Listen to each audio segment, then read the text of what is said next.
দিনটা ছিল ৩ ফেব্রুয়ারি, সরস্বতী পুজোর দিন। সেদিন আমার জন্মদিন ছিল। আমার সারপ্রাইজ দেখো।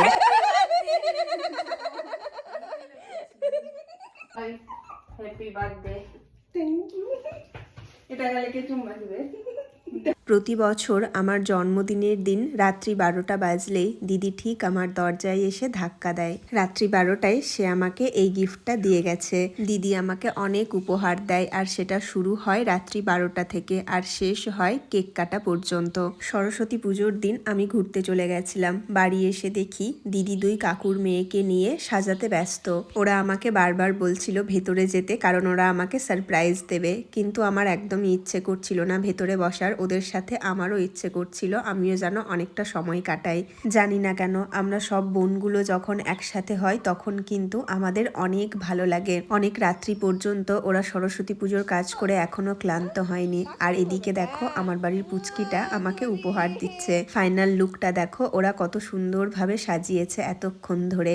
এটা হচ্ছে কাকুর মেয়ে, কাকিমা ওকে দিয়ে টাকা পাঠিয়েছে আমাকে দেওয়ার জন্য, কিন্তু ওর হাত থেকে টাকা নিতে একটু আমার যেন কেমন লাগছিল। এদিকে সব রেডি হয়ে গেছে, এবার কেক কাটার পালা। দাদারা এদিকে বক্সে হ্যাপি বার্থডের গান চালিয়েছিল। সেই আনন্দে আমি আর আমার বাড়ির পুচকিটা নাচছিলাম। আমার জন্মদিন এলে আমার তার ২-৩ দিন আগে থেকেই অনেক আনন্দ হয়। আগে আমার জন্মদিন পালন করা হতো না। অন্যেরা যখন জন্মদিন পালন করত, কেক কাটতো, তখন আমার অনেক মন খারাপ হতো। মাকে বলতাম যে আমিও কেক কাটবো, কিন্তু মা বলতো আমাদের বাড়িতে কখনো এগুলো হয় না। এটা হচ্ছে আমার বাবা, তোমরা তো জানোই। এই উপহারটা বাড়ির সবাই মিলে আমাকে দিয়েছে। উপহারগুলো পরে অন্য কোনো ভিডিওতে তোমাদেরকে দেখাবো। ৫-৬ বছর থেকে আমার কেন বাড়ির সকলের জন্মদিন পালন করা হচ্ছে। এদিকে আমার বৌমণিকে দেখো কেক খাওয়াতে গিয়ে একটু দুষ্টুমি করেছে।